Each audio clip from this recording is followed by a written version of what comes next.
오늘 출애굽기 6장 28절부터 7장 7절까지 나를 여호와인 줄 알리라라는 제목으로 하나님 말씀 증거하겠습니다. 지난주 우리는 이제 출애굽기 6장의 말씀을 통해서 하나님께서 여러 번 반복하신 하나님의 말씀을 들었습니다. 모세는 하나님께 물었습니다. 하나님, 왜입니까? 내가 하나님의 말씀 따라 순종해서 바로에게 갔는데 상황은 오히려 더 나빠졌습니까? 라는 질문을 던졌습니다. 그리고 왜 백성들의 고통은 더 심해졌습니까? 모세로서는 이해가 안 됐겠죠. 하나님의 말씀에 분명히 순종해서 갔는데도 불구하고 일이 하나님 뜻대로 잘 안 풀리는 것 같은 그런 경험을 하니까 하나님께 물었을 거예요. 그런데 하나님은 모세가 궁금해하는 이유를 조목조목 자세하게 설명해 주시지 않습니다. 그저 하나님은 한 말씀만 하세요. 나는 여호와이니라. 다시 말하면 이런 뜻입니다. 모세야, 너 바로의 권세만 보지 말고 백성의 낙심만 보지 말아라. 또 네 부족함만 보지 말고 먼저 하나님 내가 누구인지를 보아라는 말씀입니다. 오늘 출애굽기 6장에서 하나님은 이 말씀을 여러 차례 반복하세요. 나는 여호와이니라, 나는 여호와라. 내가 애굽 사람의 무거운 짐 밑에서 너희를 빼내 너희 하나님 여호와인 줄 너희가 알지라. 왜 하나님께서 같은 말씀을 계속 반복하시겠습니까? 이스라엘 백성들이 자꾸 잊어버리기 때문에 그래요. 하나님이 누구신지를 자꾸 잊어버려요. 모세가 하나님을 보기보다는 계속해서 자신을 주목하고 자신의 부족함으로 돌아가기 때문에 그렇습니다. 눈앞의 현실이 하나님의 말씀보다 더 크게 보였기 때문에 그래서 하나님은 계속해서 말씀하고 계세요. 나는 여호와이니라. 오늘 출애굽기 7장에 들어가면 하나님은 한 단계 더 나아갑니다. 오늘 7장 5절에 보면 애굽 사람이 나를 여호와인 줄 알지라 이렇게 말씀하고 있어요. 하나님께서는 계속 지금 6장 7절을 통해서 말씀하세요. 나는 여호와이니라. 더 나아가서 애굽 사람들을 향해서 이렇게 말해요. 애굽 사람이 나를 여호와인 줄 알리라. 하나님은 자신의 이름이 이스라엘 안에만 머물게 하시는 것이 아닙니다. 바로와 애굽 온 세상 앞에서 하나님이 자신이 누구신지를 드러내기를 원하세요. 출애굽 사건은 그래서 단순히 노예로 살던 한 민족을 그저 애굽에서 해방되어서 애굽 밖으로 끌고 나오는 사건이 아닙니다. 그것은 하나님께서 이 세상 역사 가운데서 하나님의 이름과 권세와 영광을 나타내시는 사건이라는 거예요. 이 사건을 통해서 궁극적으로 온 세상에 알리시는 게 목적이에요. 하나님이 누구신지를. 하나님 여호와이심을 알리는 것이 이 출애굽의 가장 중요한 목적 가운데 하나입니다. 여러분, 세상에 누가 참된 왕일까요? 여호와이십니까? 아니면 바로일까요? 누가 자연과 생명 역사를 다스리고 있을까요? 애굽의 신들일까요? 아니면 여호와 하나님이실까요? 세상은 아무도 하나님을 주목하지 않고 각자 자신들의 신이 세상을 주관하고 자신도 다스린다고 말하지만 하나님은 분명히 이 출애굽 사건을 통해서 온 세상 가운데 알리시는 거예요. 여호와 하나님 한 분만이 진짜 하나님이라는 사실을. 그리고 여호와라는 이름 속에서 하나님은 약속하시고 약속을 분명하게 어떻게 성취하시는 분임을 보여주려는 것이 출애굽 사건의 가장 중요한 목적입니다. 여러분, 그래서 그 대답은요, 우리 나중에 살펴보겠지만 10가지 재앙과 또 홍해 사건 이런 것들을 통해서 분명히 여호와 하나님인 줄 드러내실 거예요. 그러나 오늘 이 본문은 아직 재앙이 시작되기 전에 이미 하나님은 결론을 선포하고 계신 거죠. 나는 여호와인 줄 알리라. 저는 그래서 오늘 여러분들의 말씀을 통해서 우리 한번 3가지를 살펴볼 건데요. 이 3가지를 살펴보면서 하나님 우리 부족함보다 하나님 자신을 먼저 보게 하신다는 사실을 우리 들어야 됩니다. 우리 자꾸 우리만 보잖아요. 우리 하나님을 자꾸 하나님을 보라 그래요. 두 번째, 하나님은 우리 모든 인간들의 완악함까지 다스리시면서 하나님의 주권을 드러내십니다. 그리고 하나님이 결국 하나님의 백성들을 순종의 자리로 이끄신다는 거예요. 그래서 오늘 이 3가지를 통해서요, 우리가 분명히 여호와 하나님 분명히 깨닫기를 축복합니다. 첫 번째, 하나님은 우리의 부족함보다 하나님 자신을 먼저 보게 하십니다. 우리 6장 28절 29절 볼게요.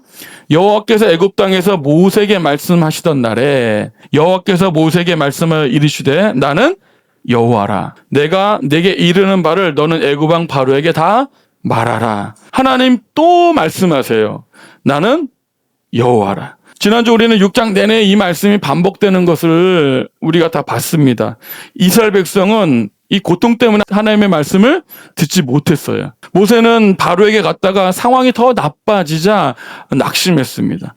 그런데 하나님은 그때 모세에게 모든 계획을 다 설명한다거나 이유를 다 설명하진 않으셨습니다. 그저 한마디만 하신 거죠. 내가 누구인지. 나는 여호와이니라. 여러분, 이건 그냥 하나님의 이름을 알려주는 자기소개가 아닙니다. 이 말에는 이런 의미가 담겨 있는 거예요. 나는 아브라함과 이삭과 야곱에게 약속한 하나님이라는 거죠. 나는 언약을 잊지 않는 하나님이다. 나는 말한 것을 반드시 이루시는 하나님이라는 거예요. 언약을 신실하게 지키시는 하나님이라는 것을 여호와란 이름에 담겨 있는 것입니다. 그래서 나는 여호와라고 하신 뜻은 이런 거예요. 모세야, 바로를 보기 전에 내가 누군지를 먼저 보라는 거예요. 너의 부족함을 보기 전에 내가 누구인지를 먼저 보라는 이야기입니다. 여러분, 우리 신앙이 흔들리는 이유는 문제가 커서만이 아닙니다. 우리 문제를 들여다보다가 하나님이 누구신지를 잊어버리기 때문에 그래요. 평소엔 하나님이 전능하시다 우리 이렇게 고백합니다. 그러나 막상 풀리지 않는 여러 상황들 문제 앞에 서면요, 신앙생활이 헛된 것 아닌가, 하나님은 능력이 부족한 것 아닌가, 그런 생각이 들 때도 있습니다. 그런 생각이 들면서 우리는 흔들려요. 그래서 하나님은 우리에게 똑같이 반복해서 말씀하세요. 나는 여호와라. 네가 흔들려도, 상황이 흔들려도, 현실이 흔들려도 하나님 자신은 흔들리지 않는다라는 것입니다. 그런데 하나님은 곧이어 모세에게 이렇게 명령하세요. 내가 내게 이르는 바를 너는 애굽 왕 바로에게 다 말하라. 하나님은 모세에게 이렇게 말씀하지 않았어요. 너 가서 바로 한번 잘 좀 설득해 봐. 이렇게 이야기하지 않으셨다는 거예요. 뭐라고 말씀하세요? 그저 내가 이르는 바를 다 말하라. 너의 지혜로, 너의 논리로 말하라는 게 아니에요. 하나님이 너에게 준 말씀 그대로 말하라는 이야기입니다. 모세는 말씀을 만들어내는 사람이 아닙니다. 말씀을 전달하는 사람이에요. 바로의 마음을 바꾸는 건 모세의 몫이 아니라 하나님의 몫입니다. 하나님이 계속 말씀하는 거예요. 너희들 흔들려도 하나님은 흔들리지 않는다. 하나님은 계속 말씀하세요. 내가 내게 이르는 바를 애굽 왕 바로에게 말해라. 하나님은 모세에게 가서 네 능력으로, 너의 말의 기술로 설득하라고 말씀하지 않으세요. 그저 내가 너에게 이르는 바를 다 말하라고 하십니다. 여러분, 모세는 그러니까 자기 능력으로 말을 만들어낼 필요가 없습니다. 내가 설득할 수 있을지 말지를 고민할 필요가 없습니다. 그저 말을 전달하면 되는 거예요. 바로의 마음을 바꾸는 건 모세의 능력이 아닙니다. 그건 하나님의 능력이고 하나님의 몫입니다. 그래서 모세는 다시 이렇게 말해요. 출애굽 6장 30절. 모세가 여호와 앞에서 아뢰되 나는 입이 둔한 자이오니 바로가 어찌 나의 말을 들으리이까. 여러분 한번 생각해 보세요. 우리는요, 우리의 언어로 사는 사람이 아니에요. 언어는 그 사람을 규정합니다. 내가 쓰는 언어를 한번 보세요. 그 언어가 능력이 없어요. 우리는 하나님의 언어로 사는 사람입니다. 여러분들 정말 하나님의 언어가 담겨 있습니까? 하나님의 언어가 내 삶을 이끌고 가고 있나요? 그게 성공하는 삶이에요. 근데 우리는 내 언어로 삶을 바꾸려고 그래. 내 언어로 사람을 바꾸려고 그래요. 내 언어로 환경을 바꾸려고 그래. 내 언어는 능력이 없습니다. 여러분들, 저는 이 예배 시간에 다른 건 몰라도 내 언어가 하나님의 언어로 바뀌길 바라요. 내게 이르는 바를 그대로 말하라 그랬잖아요. 근데 우리 하나님 말씀을 듣고도요, 가서 내 말을 해요. 하나님 말씀을 듣고 환경을 내 언어로 바꾸려고 그래요. 이게 무의식 속에 그렇게 자동화가 돼 있어요. 저는 우리 여러분 분명히 회개하고 돌이키시길 바라요. 하나님, 내 언어가 아니라 하나님의 언어로 말씀하게 없어서. 내 언어가 내 삶을 이끄는 게 아니라 하나님의 언어가 내 삶을 이끌게 하여 주옵소서. 내 언어는 능력이 없다고요. 하나님의 말씀은 능력이 있습니다. 여기 보면 두 개의 나가 부딪혀요. 하나님은 나는 여호와라 그렇게 말씀하세요. 모세는요, 나는 입이 둔한 자이다. 반복이에요. 모세는 계속해서 3번씩이나 나는 입이 둔한 자입니다. 하나님은 나는 여호와이니라. 여러분, 마치 우리 신앙생활 같지 않아요? 하나님 계속해서 나는 여호와이니라 말하는데 우리는 뭐래요? 나는 입이 둔한 자입니다. 이 싸움이에요. 모세의 말이 완전히 틀린 것이 아닙니다. 모세는 이렇게 말하고 있는지도 몰라요. 제 입은요, 그렇게 주변에 말 능력이 뛰어난 건 아닌 것 같아요. 저는 이 일을 감당할 자격이 없습니다. 라는 그런 어떻게 보면 진심에 담긴 고백일 수가 있어요. 모세는요, 40년을 바로의 궁에서 왕자로 살아봤잖아요. 그러니까 이 애굽 제국이 어떤지 너무 잘 아는 거예요. 자기가 어디에 있는지, 어느 위치에 있는지 잘 알아요. 그리고 모세가 본 것, 판단한 것, 그거는 맞는 말일지 모릅니다. 진짜 자신은 입이 둔한 자 같을지도 몰라요. 그리고 자신이 말하는 것이 바로를 설득할 수 없을 것 같아요. 그건 맞습니다. 그의 경험으로는 정확한 판단이에요. 그가 보는 현실 정확할 수 있습니다. 그걸 부정하는 게 아니에요. 모세가 본 게 맞을 수 있어요. 자신은 입이 둔한 자고 말에 설득력이 없을 수 있습니다. 바로가 내 말을 듣고 100% 자기 경험상 설득이 안 될 것 같은 것도 확실할 수 있어요. 그걸 부정하는 게 아닙니다. 그리고 자기의 약함을 아는 것 자체가 잘못된 것도 아니에요. 문제는 그 약함을 하나님의 능력보다 더 크게 볼 때라는 거예요. 저는 부족합니다. 이 말이 겸손처럼 들리실까요? 아니에요. 때론 순종하지 않으려는 아주 정교한 핑계이기도 하는 거죠. 하나님 말씀이 분명히 여러 말씀을 내가 여호와고 내가 전한 말을 전해라. 내가 애굽에서 구원낸 내리라고 말씀하셨잖아요. 근데 우리는 하나님 제가 뭐 그런 자격이 있나요? 저는 입이 둔해요. 겸손이 아닙니다. 하나님의 순종하지 않으려는 그 마음을 아주 겸손함으로 포장해서 하는 핑계일 수 있다는 거죠. 섬기라고 하실 때 저는 잘 못합니다. 우리 그럴 수 있죠. 하나님 말씀대로 살아갈 때 저는 능력이 부족한데 저는 예수님도 아니고요. 모세도 아니고요. 바울도 아니에요. 저는 그 정도까지는 없어요. 라고 말할 수 있을지 모르겠어요. 제 능력과 제 성격에는 무리입니다.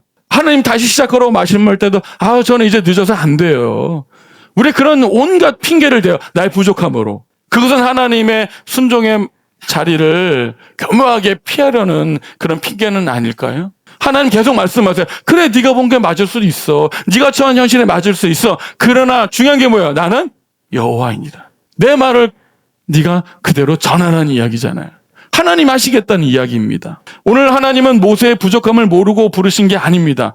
모세가 입이 둔하다는 것도 두려움이 많다는 것도 여러 번 핑계를 댄다는 것도 다 아셨습니다. 그런데도 부르세요. 왜 그럴까요? 출애굽의 능력이 처음부터 모세의 입에 달려있지 않기 때문에 그렇습니다. 모세의 나는 입이 둔합니다 라는 것보다 하나님의 나는 여호와라가 언제나 더 큰 진실이에요. 그래, 모세 너 입이 둔한 것도 맞아. 그러나 내가 여호와가 더 큰 현실이라는 것입니다. 그래서 하나님은 7장 1절에서 이렇게 말씀하세요. 여호와께서 모세에게 이르시되 볼지어다 내가 너를 바로에게 신같이 되게 하였은즉 내 형 아론은 내 대언자가 되리니. 볼지어다가 이제 보라 이거잖아요. 그러니까 모세는 자꾸 뭐만 보고 있어요? 자신의 부족함, 또 백성들의 상황, 또 바로의 권세, 이것만 보고 있는 거예요. 그래서 하나님은 모세를 시선을 돌리는 거예요. 어디로요? 하나님. 정확하게 지금 하나님을 보라는 거예요. 모세가 본 바로의 권세, 모세가 본 자신의 부족함, 이런 것들을 잘못 본 것이 아니에요. 모세는 정확하게 자기 현실을 보고 있었습니다. 40년 동안의 왕자의 생활 동안 확실한 경험도 있었다는 거예요. 그래서 나온 결론이 뭐죠? 나는 입이 둔한 자입니다. 그런 하나님은 그 시선을 돌리는 거예요. 야, 바로야, 네 입만 보지 말고 내가 너를 어디에 세웠는지를 보라는 거예요. 내가 너를 바로에게 뭐같이 되게 하겠다? 신같이 되게 하였다는 것입니다. 여러분, 모세가 실제로 바로 앞에서 신이 되었다는 뜻이 아닙니다. 모세가 바로 앞에 섰을 때는 너의 인간적인 개인적인 자격이 아니라 하나님의 권세와 권위를 대표하는 자로 바로 앞에 세웠다는 거예요. 당시 애굽 사람들에게 바로는 그저 단순한 정치 지도자 이런 게 아니잖아요. 신적 권위를 가진 존재였습니다. 그래서 5장 2절에서 바로는 이렇게 말했습니다. 여호와가 누구이기에 내가 그의 목소리를 듣고 이스라엘을 보내겠느냐? 나는 여호와를 알지 못하니. 그런 바로 앞에 하나님은 스스로 입이 둔하다고 말하는 모세를 세우며 선언하시는 거예요. 참된 왕은 바로가 아니라 바로 여호와 하나님이라는 사실입니다. 모세가 바로 앞에 설 수 있었던 이유는요, 모세가 바로보다 강해서가 아닙니다. 그를 보내신 하나님이 바로보다 크기 때문이에요. 그런데 하나님은 모세의 약함을 무시하지 않으셨습니다. 모세의 형편을 전혀 고려하지 않은 것도 아닙니다. 모세가 나는 입이 둔합니다라고 했을 때 하나님은 아니다. 너는 사실 아주 말을 잘하는 거야. 그러니까 힘 좀 내. 너 원래 말 잘하는 애야. 너 자신을 믿어. 그렇게 하지 않으셨다는 거예요. 모세의 부족함을 인정해주고 대신 누구를 붙여줘요? 그의 형 아론을 붙여주십니다. 내 형 아론은 내 대언자가 되리니. 대언자는요, 선지자, 예언자라는 뜻입니다. 선지자는요, 자기 생각을 만들어내는 사람이 아닙니다. 하나님께 받은 말씀을 그대로 선포하는 사람들이에요. 하나님은 모세 혼자 모든 걸 잘해야 한다고 요구하지 않으셨어요. 부족한 부분을 이 아론이라는 사람으로 채워주셨습니다. 여러분, 이것이 은혜입니다. 교회도 마찬가지예요. 교회도 한 사람이 모든 걸 다 잘하는 곳이 아닙니다. 어떤 사람은 앞에서 말씀을 전하고, 또 어떤 사람은 뒤에서 기도하고, 어떤 사람들은 아무도 알아주지 않는 그 자리에서 묵묵히 교회를 지켜요. 중요한 건 내가 다른 사람보다 더 뛰어나거나 더 주목받는다거나 그런 것이 아니라 하나님이 내게 맡기신 자리에서 충성하고 있는가입니다. 여러분, 하나님이 교회에 다양한 사람들 보내셨잖아요. 다양한 지체들을 보내셨잖아요. 다양한 기능과 역할들을 보내셨잖아요. 그리고 하나님은 다양한 은사들을 여러분에게 주셨습니다. 그 뭐예요? 다 하나님의 영광을 드러내기 위해서 보내신 거. 혼자 다 하는 게 아니에요. 저는 우리 교회가 각자의 기능들을 잘 감당하시기를 바랍니다. 팔이 기능을 멈추면 50년 동안 제가 밥을 먹었으니까 이제 안 할래요. 파업. 그럼 어떻게 돼요? 왼팔로 먹으면 되죠? 왼팔도 이제 나 안 할래요. 멈춰요. 그럼 어떻게 하면 돼요? 이제 더 발로 드실래요? 자, 보세요. 밥을 안 먹으면 팔은 괜찮나요? 아니요. 다 영향 받아요. 각자 기능한 것이 수고스러운 것 같아도 그것이 나를 살리는 거예요. 여러분, 교회가 건강한 여러분도 다 삽니다. 나만 보면 살 것 같죠? 죽어요. 그래서 하나님은 그리스도의 몸을 세우라는 거예요. 그게 내가 사는 길입니다. 하나님은 교회에 하나님의 은혜를 충만하게 세우신다고 약속하셨거든요. 여러분이가 교회를 통해서 여러분들이 사는 거예요. 각자 성전으로 지어져 가고 그리스도의 몸된 교회로 세워져 가는 것이 내가 사는 길입니다. 그래서 하나님 우리에게 뭐예요? 각자 아론을 붙여주신 거예요. 할렐루야. 그러니까 우리는 부족함이 있지만 그래도 우리 부족함을 채워줄 하나님의 이 사람들을 보낸 거예요. 우리 옆 사람 보세요. 하나님 붙여주신 아론이에요. 여기 7장 2절에도 같은 원리가 반복되고 있어요. 모세와 아론이 할 일은 하나님께 받은 말씀을 그대로 전하는 겁니다. 그런데 참 저는 신기한 게, 여러분 어떠세요? 한번 생각해 보세요. 하나님이 여러분 딱 부르고, 누구야? 너 내가 가서 내가 너한테 전한 말 그대로 가서 전해라. 이거 어려운 것 같아요? 쉬운 것 같으세요? 다시요. 하나님 모세를 불러요. 너 바로에게 가서 내가 말한 말 그대로만 전해. 이거 어려워요? 쉬워요? 요거 하는데 뭐 고학력의 수준이 필요합니까? 무슨 대학 박사 학위가 필요해요? 요거 이해하려는데 3박 4일 걸리세요? 어떠세요? 그런데 그게 어려워요. 듣는 순간부터 어려워요. 왜? 듣는 순간부터 안 될 것 같은데, 나 입이 둔한데, 바로 안 될 것 같은데 생각이 와요. 여러분, 신앙생활의 비밀이에요. 신앙생활 그래서 쉽기도 하고 어려운 거예요. 우리 그 작은 그게 안 되는 거예요. 그게 우리 의지로 안 되거든요. 왜? 우리가 살아온 경험과 우리가 살아온 세월이 있잖아요. 바로가 살아온 40년의 이 왕궁의 왕제 생활이 있잖아요. 안 되는 거거든요. 그래서 그때 필요한 게 뭐예요? 믿음이에요. 여러분, 하나님의 능력 구하시기 바랍니다. 마음이 변화되도록. 그 순종의 자리에 가야 돼요. 근데 그 아주 단순한 하나님의 말씀에 순종하기 어렵습니다. 전 여러분들이 오늘 그 마음이 변화되길 축복합니다. 그래서 모세와 아론이 할 일은요, 하나님께 받은 말씀을 그대로 전하는 것뿐입니다. 바로의 마음을 바꾸는 것도, 결과를 만들어낸 것도 그들의 책임이 아닙니다. 결과는 하나님께 속해 있고요, 순종은 우리에게 맡겨져 있습니다. 여러분, 이게 믿어져야 돼요. 결과를 내가 책임지려니까 안 되는 것처럼 느끼는 거예요. 하나님이 말씀하시면 결과는 누가 붙들고 있는 거예요? 하나님 붙들고 있다고. 내가 할 일은 뭐예요? 오직 순종이에요. 여러분, 신앙생활이 이게 바로 서야 돼요. 우리는 하나님의 말씀을 듣고도 내가 결과를 만들어낸다는 생각하는 거예요. 그래서 못하는 거예요. 아닙니다. 결과는 하나님께 있습니다. 우리는 뭐예요? 순종이에요. 정말 자신이 입이 둔한 사람처럼 느껴지실까요? 어쩌면 그 판단이 틀리지 않을 수도 있습니다. 맞아요. 그러나 그것이 이 이야기의 결론이 아니라는 것입니다. 그래서 결론이 항상 바로가 나의 어찌 말을 들으리까로 끝나는 것 아니겠어요? 나는 입이 둔한 자니까 내 능력으로 해야 된다고 생각하니까 바로가 어떻게 내 말을 들을 수 있겠습니까? 늘 우리의 결론은 그렇게 가요. 그러나 하나님은 말씀하십니다. 그래, 네가 본 게 다 맞을 수 있어. 하지만 나는 여호와라. 우리의 말이 힘이 있는 게 아닙니다. 하나님의 말씀의 능력이 있는 것입니다. 세상을 주관하는 하나님, 모든 왕의 마음을 바꿀 수 있는 능력 있는 하나님이세요. 그 하나님 말씀하시고 하나님이 바꾸시겠다고, 하나님이 이루시겠다고 하신 것입니다. 우리에게 필요한 건 뭐예요? 그대로 전하는 순종입니다. 그렇다면 한 가지 질문이 남아 있습니다. 하나님께서 모세와 아론에게 말씀을 맡기셨는데도 왜 바로는 그 말씀을 듣지 않는 것일까요? 하나님이 바로의 완악함을 모르셨을까요? 그 두 번째 주제로 넘어갈게요. 하나님은 완악함까지 다스리면서 자신을 나타내십니다. 우리 3절 볼게요. 내가 바로의 마음을 완악하게 하고 내 표징과 내 이적을 애굽 땅에서 많이 행할 것이나 바로가 너희 말을 듣지 아니할 터인즉 내가 내 손을 애굽에 뻗쳐 여러 큰 심판을 내리고 내 군대 내 백성 이스라엘 자손을 그 땅에서 인도하여 낼지라. 아멘. 출애굽기를 잘 한번 보세요. 하나님께서는 바로가 처음부터 순순히 들을 것이라고 말씀하지 않으셨어요. 오히려 거절할 것을 미리 알려주셨습니다. 그러므로 바로의 거절은 하나님의 계획이 실패했다는 증거가 아닙니다. 3절에서 내가 바로의 마음을 완악하게 한다 그랬죠. 여러분 이 말씀 한번 설명드리는 적이 있는데 한번 잘 보세요. 그럼 바로는 나는 그냥 백성 잘 보내주려고 했는데 하나님이 나를 완악하게 해서 내가 못 보낸 거예요. 그렇게 볼 수 있잖아요. 그게 아니라는 것입니다. 이 출애굽기를 쭉 읽어보면 이 바로의 마음이 완악해진다는 것은 이런 의미가 있어요. 여러분 이스라엘 백성들이 모세가 말을 했을 때 왜 말을 듣지 않았다 그랬죠? 가혹한 노동 때문에 말을 듣지 않았다 그랬죠. 거기에 가혹한이 이 완악함과 같은 의미의 단어예요. 그러니까 바로는 백성들을 그 완악한 마음으로 가혹하게 노동을 시킨 거죠. 하나님 말씀 듣지 않는 마음으로. 그런데 그것이 지금 자기를 향한 거죠. 그 완악한 마음이 자기에게 온 거예요. 그 가혹함, 그 완악함 때문에 이제 하나님 앞에서 심판을 맞게 되는 것입니다. 자신이 붙들고 놓지 않았던 그 완악함이 결국 자신을 어디로 끌고 가요? 심판의 자리로 끌고 갑니다. 이게 여러분 중요한 거예요. 하나님 앞에 완악해서 백성들을 가혹하게 노동시켰잖아요. 그 완악함이 어디요? 지금 자기에게로 향해서 자신을 어디로 끌고 갑니까? 심판의 자리로 끌고 가는 거예요.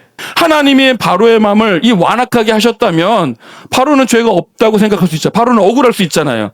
그러나 그렇지 않아요. 바로가 완악하게 했다는 말은 하나님이 원래는 바로에게 완악한 마음이 없었는데 그 완악한 마음을 새롭게 심어줬다는 뜻이 아닙니다. 바로는 이미 스스로 완악한 사람이에요. 나는 여호와를 알지 못한다 그랬잖아요. 하나님은 그 완악함을 거두지 않으시고 어때요? 스스로 그 완악함이 끝까지 드러나도록 내버려 두신 거예요. 그걸 그렇게 표현한 거예요. 하나님이 완악함을 거두시면, 은혜를 거두시면 완악함이 사라지는 거예요. 그런데 완악함 그 자체를 내버려 두어서 그 완악함을 끝까지 드러내시는 거죠. 왜요? 바로를 심판하시기 위해서. 여기서 우리는 죄의 무서움을 볼 수가 있습니다. 바로는 이제 여러 가지 표적도 보고요, 이적도 보게 됩니다. 그러나 그 보았던 표적과 기적이 바로의 마음을 변화시키지는 못해요. 재앙이 임할 때는 당장 힘드니까 아유 잘못됐습니다. 엎드리는 것처럼 보여요. 고통스러우니까. 그러나 재앙이 멈추면요 다시 마음을 완악하게 굳혀버립니다. 여러분 표적과 기적을 본다고 해서 사람이 변하는 거 아니에요. 잠시 어려워서 하나님 잘못됐어요. 그 위기를 넘기려고 하는 거잖아요. 여러분 안 됩니다. 어떤 기적을 행했다고 야 나 이제 하나님 말씀대로 살아 이제 안 돼요. 표적과 기적으로 사람이 변하는 게 아닙니다. 하나님의 성령께서 말씀으로 변화시켜줘야 돼요. 여러분 우리는 자꾸 그런 게 있어요. 하나님이 뭔가 표적과 기적을 보여주면 확실한 증거를 보여주면 나 하나님 그때부터 잘 믿을게요. 아니요. 안 된다는 거예요. 그 전에 뭐부터 중요한 거예요? 여러분의 말씀을 통해서 믿음 변화돼요.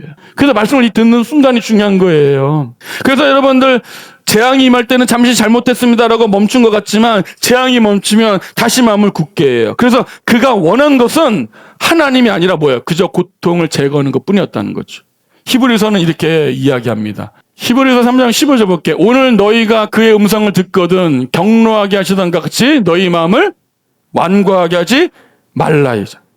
말씀 앞에서 마음이 찔릴 때가 바로 돌이킬 때예요. 그런데 본문은 이 바로의 책임만 말하지 않습니다. 동시에 하나님의 절대적인 주권을 선포하고 있죠. 바로가 완악하기 때문에 하나님의 능력이 약해지는 게 아닙니다. 하나님은 바로가 오히려 더 완악해질수록 더 거절할수록 하나님의 표적과 이적과 능력은 더 분명히 나타나기 때문에 그렇습니다. 여러분 그래서 오늘 하나님의 음성을 듣거든 여러분 마음을 완고하게 하지 말아야 돼요. 여러분 그 완악함이 나를 무너짐의 자리로 이끈다고요. 오늘 여러분 말씀이 들려주도록 기도하십시오. 말씀을 가로막고 있는 것이 무엇일까요? 하나님 회개하고 돌이키십시오. 하나님 말씀이 들려지게 하옵소서.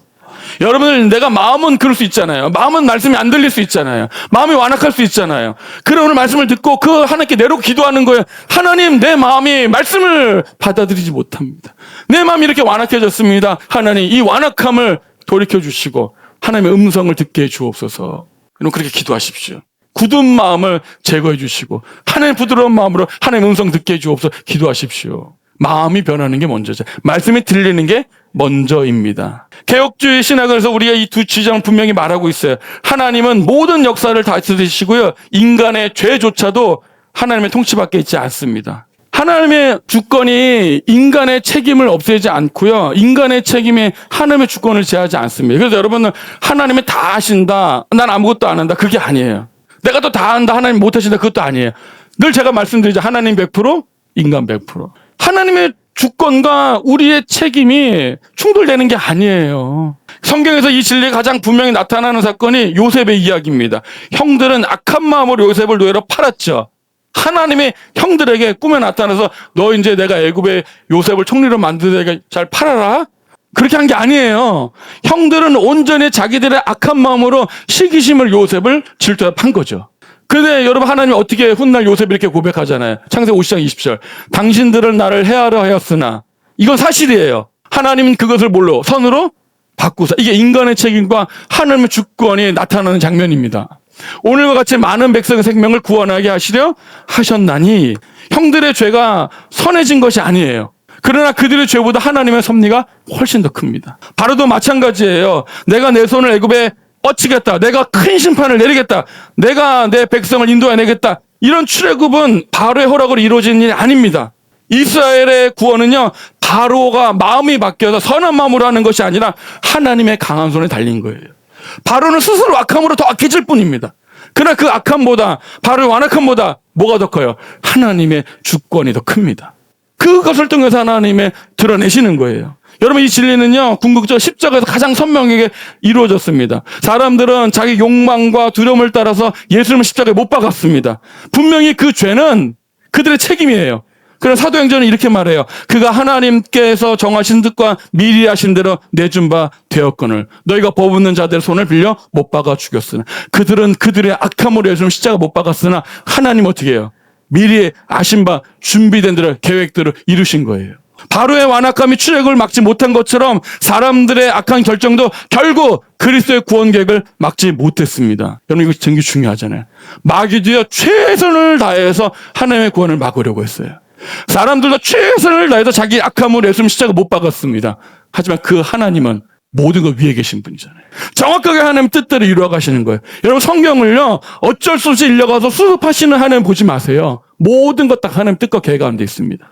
그렇다고 여러분 인간이 로봇처럼 작동했다는 이야기가 아니에요. 할렐루야. 인간의 자유와 책임이 있습니다. 그러나 그 모든 것 위에 하나님이 다스리는 신비스러운 하나님의 주권과 뜻을 이루시는 하나님의 능력이 있는 거예요. 7장 5절 볼게요.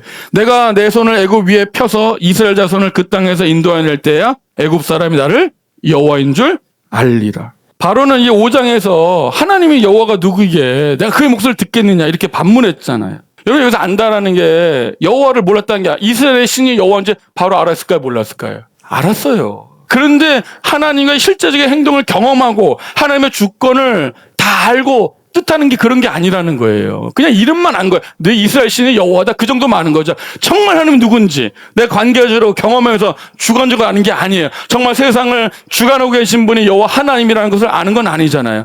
그러나 바로가 여호와가 누구이게 내가 그의 말을 들어. 하나님 뭐라고 말씀하세요? 분명히 알게 하시겠다는 거예요. 이 이스라엘의 구원을 통해서 은혜 하나님을 알게 되고 이 애굽의 심판을 통해서 하나님의 주권을 분명히 알게 하신다는 것입니다. 한쪽은 은혜로 알고요. 한쪽은 심판으로 알게 돼요. 그 모두가 알게 되는 거예요. 이스라엘 백성들은 하나님의 은혜로 하나님 누군지 알게 되는 거예요. 바로는요. 심판으로 하나님 누군지 알게 돼요. 항상 하나님은 둘 중 하나를 알게 돼요. 누구는 은혜로 알고요. 누구는 심판으로 하나님을 알게 됩니다. 우리는 종종 하나님의 뜻보다 이 현실의 벽이 더 크게 보일 때가 있습니다. 아무리 기도해도요, 저 사람 변하지 않는 것 같아. 아무리 전해도요, 완강히 복음을 거부하는 사람을 만날 수가 있어요. 사람의 완악함이 하나님의 주권보다 클 수 없다는 사실을 다시 기억하시기 바랍니다. 다만 우리가 이것이 하나님이 다 하실 테니까 난 아무것도 안 해도 된다. 그런 걸 말하는 게 아니에요. 하나님은 바로의 마음을 이 주권적으로 다스리면서 동시에 뭐예요? 모세와 아론을 보내시고 말씀을 전하라고 명령하죠. 이게 중요해요. 바로의 마음 누가 바꿔요? 하나님 바꾸세요. 근데 모세와 아론이 가서 말해야 돼요? 안 해야 돼요? 해야 돼요. 이 둘을 통해서 역사가 일어나는 거예요. 하나님은 바로의 마음을 다스리지 마. 동시에 모세를 보내셔서 말씀을 전하라고 명령하십니다. 결과가 하나님의 손에 달려있다는 그 사실은 우리의 순종을 없애는 게 아니고요. 오히려 우리를 담대하게 순종하게 만든다고요. 여러분 신앙생활 오해하면 안 돼. 하나님이 다 하시니까 난 아무것도 안 해. 아니에요. 하나님이 다 하시니까 오히려 믿음을 담대하게 그 일을 감당하는 거예요. 여기에 우리의 믿음의 길이 있습니다. 그런데 하나님께서 바로를 심판하시고 이스라엘을 구원하실 때 그저 그들을 단순히 불쌍한 노예라고 부르는 게 아닙니다. 하나님 뭐라고 불러요 그들을? 내 백성, 내 군대라고 부르세요. 그리고 마침내 계속해서 여러 번 수도 없이 반복해서 핑계를 대고 주저했던 모세와 아론이 마침내 순종의 자리에 이르게 됩니다. 저는 오늘 여러분들이 이 자리까지 가길 바라요. 세 번째, 하나님은 자기 백성을 순종의 자리에 이끄십니다. 자, 출애굽 7장 4절을 다시 보겠습니다. 하나님은 이스라엘을 내 군대 내 백성이 부르세요. 당시 이스라엘은 군대처럼 보이지 않습니다. 그렇죠? 무기도 없죠. 훈련도 없죠. 자기 땅도 없었습니다. 여기 군대란 모두가 무기를 든 전투병이라는 뜻이 아니에요. 여기서 내 군대라고 부르신 이유는요. 여호와께 속해서 질서 있는 무리라는 뜻입니다. 그들은 무질서한 노예가 아니에요. 하나님의 말씀 앞에 하나님의 명령 앞에 질서 있는 하나님의 백성이라는 뜻입니다. 그저 애굽에서 벽돌을 굽던 노예들이었습니다. 그런데 하나님은 그들을 향해서 내 백성, 내 군대라고 선언하세요. 이 군대가 뭡니까? 군대가 뭐예요? 군대가 어떤 느낌이에요? 딱 각 잡고 막 절도 있고 그런 거 보이시죠? 정돈된 무리, 조직된 무리를 뜻하잖아요. 현실로 보면 애굽은요 전혀 질서가 없는 그런 노예처럼 보이잖아요. 하지만 하나님의 언약 안에서 이스라엘 백성들은 하나님께 속한 백성, 군대였습니다. 바로는요 이스라엘 백성들을 자기 소유로 여겼잖아요. 하지만 하나님은 뭐라고 말해요? 그들은 누구 거라는 거예요? 바로의 것이 아니라 내 것이라는 거예요. 내 백성이라는 거예요.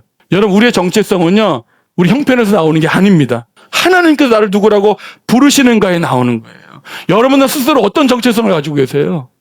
살아오면서 남들이 나를 규정한 아니면 살아오면서 내가 살아온 내 결과를 보고 내 정체성을 여러분 판단하실까요? 아니에요. 내 현실은 노예일지라도 하나님 뭐라 그래요? 내 백성, 내 군대라는 거예요.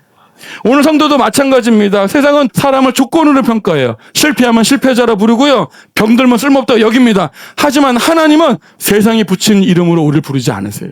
저는 우리가 모두가 교회에서는요. 세상에 붙인 이름으로 서로를 보지 않기를 바라요. 하나님이 붙이신 이름으로 봐야 돼요. 교회 안에서 적어도 그렇지 않아요? 세상에는 그게 조건을 판단하잖아요. 너는 뭐다. 아니요. 하나님은 하나님의 선언으로 우리를 정체성을 규정하시는 거예요. 내 백성이라는 거예요. 내 군대라는 거예요. 베드로전서 2장 9절 볼게요. 같이 한번 읽어봅니다. 시작. 너희는 택하신 족속이여 왕같은 제사장들이여 거룩한 나라여 그의 소유가 된 백성이니 우리는 하나님의 소유가 된 백성입니다. 이거 누가 말씀하신 거예요? 하나님 말씀하셔서 너희는 택하신 족속이요. 여러분들이 뭔 짓을 해도 하나님 택하신 족속이에요. 세상이 뭐라고 불러도 하나님 택하신 족속이에요. 그거를 바꿀 수 있는 건 아무것도 없습니다. 나는 버려진 사람이 아니라 하나님의 택하신 백성입니다. 하나님이 이스라엘을 내 군대라 부르신 게 중요하잖아요. 과거에 바로가 명령하면 다 이스라엘 백성 그대로 따라야 했죠. 일을 고되게 시키면 고되게 해야 되고요. 퇴근 안 시켜주면 퇴근 못하고요. 시키는 해야 됐잖아요. 그러나 구원받은 뒤에는 이제 누구 말을 따라요? 하나님의 말씀을 따라 살아가요. 주인이 바뀐 거예요. 여러분 그래서 구원은요 단지 형편이 바뀌는 것이 아니고요 형편에서 벗어나는 것이 아니고요 죄와 세상의 지배에서 벗어나 하나님의 통치에 들어가는 게 구원입니다. 여러분 예수 믿는 이유를 분명히 하셔야 돼요. 지금 내가 애굽에서 고통당하고 있으니까 하나님 벗어나게 해주세요. 벗어나는 게 구원이 아니라고요. 벗어나는 게 무엇을 말하는 거예요? 바로의 통치에서 하나님의 통치로 옮겨가는 거예요. 근데 여러분 이 통치에 또 알러지가 있죠. 어차피 바로의 통치를 받던 또 하나님의 통치를 받던 그 통치가 그 통치 아니냐? 아닙니다. 바로의 통치는요 우리를 억압하고 죽이는 통치라고요. 하나님의 통치는 우리를 자유롭게 하는 통치입니다. 여기 자유롭다는 것이 내 마음대로 사는 걸 자유가 아니잖아요. 비로소 내가 하나님을 섬길 수 있는 자유예요. 우리 죄와 사망의 권세에 놓인 사람들은 자유가 없어요. 하나님을 섬기고 싶어도 못 섬겨요. 죄의 종을 따라 죄의 권세를 따라갈 수밖에 없습니다. 7장 6절 한번 보세요. 모세와 아론이 여호와께서 자기들에게 명령하신 대로 행하였더라. 이 한 문장이 저는 정말 은혜가 됩니다. 짧지만 참 놀라워요. 우리 모세가 처음부터 순종한 사람이 아니었잖아요. 모세 어떤 사람이에요? 하나님의 명령 앞에 내가 누구이게 계속 변명하고 주저했죠. 백성이 믿지 않을 거라고 걱정했고 말을 못한다고 핑계댔고 바로도 나의 말을 듣지 않을 거라고 했잖아요. 나는 입이 둔한 자인데 했잖아요. 모세 말 다 맞아요. 다 맞아요. 그리고 모세가 염려하던 것처럼 다 일어났어요. 그런데 성경은 갑자기 이렇게 말해요. 모세와 아론이 하나님이 자기들에게 명령하신 대로 행하였더라. 뭐가 바뀌었죠? 모세가 갑자기 말이 막 잘하게 됐나요? 나는 입이 둔한 자면서 하나님 뭐 입에다가 능력 줬더니 갑자기 말이 술술술 막 잘 나오고 그랬나요? 아닙니다. 바로 갑자기 막 부드러워졌나요? 모세야 미안해. 내가 아까 잘 몰랐어. 오늘 데려가. 그렇게 바뀌었나요? 아닙니다. 그 사명이 쉬워진 것도 아닙니다. 환경은 여전히 그대로고요. 자기의 부족함도 그대로입니다. 그런데 모세는 왜 갑자기 순종할 수 있었을까요? 하나님께서 그에게 은혜 베푸셔서 이 순종의 자리에 이끄셨기 때문에 그래요. 우리는 이 구절에서 단지 모세의 결단만 봐서는 안 돼요. 그 결단이 나오기까지 포기하지 않는 하나님, 모세를 끝까지 붙들고 순종의 자리까지 마침내 이끄시는 하나님 은혜를 보시기를 바랍니다. 모세의 믿음에 좋아서 끝까지 붙드는 게 아니에요. 하나님이 끝까지 붙드셨기 때문에 이 자리까지 오게 된 겁니다. 모세는 계속 흔들려요. 하지만 하나님은 흔들리지 않고 모세 끝까지 붙드셨습니다. 여러분 이것이 은혜잖아요. 우리의 순종은요, 우리의 강한 의지만으로 만들어지는 게 아닙니다. 하나님의 말씀하시고 기다리시고 다시 기회를 주시는 은혜 속에서 순종은 자라는 것입니다. 순종의 본질은 이 표현에 담겨 있는 거예요. 명령하신 대로 행하였더라. 모세와 아론은요, 상황이 좋아질 때까지 기다리지 않았고요. 바로가 그 들을 가능성을 계산한 뒤에 움직이지 않았습니다. 하나님이 명령하셨기 때문에 행하는 거예요. 여러분 여기까지 가셔야 돼요. 순종은요, 모든 것이 다 이해가 된 뒤에, 모든 환경이 다 변한 뒤에, 계산이 끝난 뒤에 하는 게 아닙니다. 하나님이 누구신지를 믿기 때문에 그 말씀을 따라가는 것입니다. 여러분 이게 중요해요. 하나님을 보고 결국 나는 여호와라는 음성이 들리고 그때 순종이 일어나는 거예요. 7장 7절 보세요. 그들이 바로에게 말할 때 모세는 몇 살이래요? 80세. 아론은 몇 살이래요? 83세. 3살 형이네요. 성경이 왜 굳이 나이를 기록해뒀을까요? 인간적으로 이 나이에는 새로운 일을 시작하기에는 늦은 나이죠. 모세는 40살 때까지는 자기 힘으로 이스라엘을 구원하다 실패했잖아요. 그리고 미디안 광야에서 40년을 보냈습니다. 40살까지 이 모세는요, 힘도 있고 능력도 있고 다 자기 힘으로 할 수 있다고 생각했어요. 하지만 이제 80세가 된 모세는요, 어떤 생각이 들을까요? 난 아무것도 못해. 나이도 없고 힘도 없고 입도 둔해. 이렇게 변했잖아요. 하나는 바로 그때 모세를 사용하세요. 이 성경이 나이를 기록하는 데는 많은 의미가 있겠지만 저는 적어도 한 가지는 분명합니다. 이제 출애굽은요, 모세의 혈기와 능력으로 이루어지는 일이 아니라 여호와 하나님의 능력으로 이루어질 거라는 사실입니다. 80세의 모세는 능력이 없어요. 부족해요. 맞아요. 그러니까 이 구원은 누구로? 하나님의 능력으로 이루어지는 거죠. 구원은요, 사람의 힘이 아니라 하나님께서 이루시는 일이라는 선언입니다. 이 나이가. 근데 우리는 자꾸 어때요? 제가 나이가 80세인데요. 보내려면 일찍 보내든가. 제가 한참 잘 나갈 때 보내든가. 아니에요. 구원은 처음부터 누구의 능력으로? 하나님의 능력으로 됩니다. 우리는 내가 힘이 있으면 내 힘으로 해요. 내가 힘이 없잖아요. 힘이 없다고 또 못해요. 언제나 하나님 걸림돌에 봐요. 나의 능력이 많아도 순종을 못하고요. 능력이 부족해도 순종을 못해요. 하나님은 처음부터 모세의 능력을 부르신 게 아닙니다. 하나님의 능력으로 구원하시는 거예요. 결론입니다. 오늘 바로는 완악했고 이스라엘 노예였습니다. 모세는 입이 둔하다고 계속 핑계했어요. 이거 상황 다 맞아 안 맞아요? 다 맞아. 잘 들으세요. 이스라엘 노예예요. 바로 완악해요. 자신은 입이 둔해요. 사람만 보면 출애굽은 그냥 불가능해요. 하지만 하나님 말씀하세요. 나는 여호와라. 그 모든 일을 통해 계속 선언하세요. 나는 여호와라. 그리고 애굽에서 내가 구원해서 나를 여호와인 줄 알리라. 하나님이 하시고 하나님의 하심으로 여호와인 줄 알게 된다는 거예요. 이 모든 이야기는 결국 모세보다 더 크신 한 분을 가리키십니다. 모세는 3번이나 나는 못합니다 하다가 결국 하나님의 은혜 가운데 순종의 자리에 서게 됩니다. 모세는 여러 번 핑계대고 순종하지 못했지만 예수님은 어떻게 해요? 자신의 고통의 길을 아시면서도 끝까지 순종하셨습니다. 내가 아버지를 사랑하는 것과 아버지께 명하신 대로 행하는 것을 세상이 알게 하려 함이로다. 아버지의 영광을 행하는 것이 그분께는 억지가 아니라 기쁨으로 간 거예요. 그 성경은 이렇게 말합니다. 빌립보서 2장 8절 9절. 사람의 모양으로 나타나셨음에 자기 낮추시고 죽기까지 복종하셨으니 곧 십자가에 죽으심이라. 이러므로 하나님이 그를 지극히 높여 모든 이름에 뛰어난 이름을 주사. 모세의 불안정한 순종으로도 이스라엘을 구원하셨습니다. 하지만 이제는 그리스도의 완전한 순종으로요, 얼마나 크신 하나님을 드러나겠습니까? 그리고 이 바로의 완악함이 하나님의 심판 아래 있었듯이 예수님을 십자가에 못 박은 그 사람들의 악한 결정도 어떻게 해요? 다 하나님의 예정하신 뜻 가운데 이루어졌던 일입니다. 심판을 통해서 바로는 여호와 하나님이 누군지 알게 됐을 거예요. 그러나 십자가를 통해서 한때 하나님이 원수였던 우리도 어떻게 해요? 이제 하나님의 은혜를 알게 됐잖아요.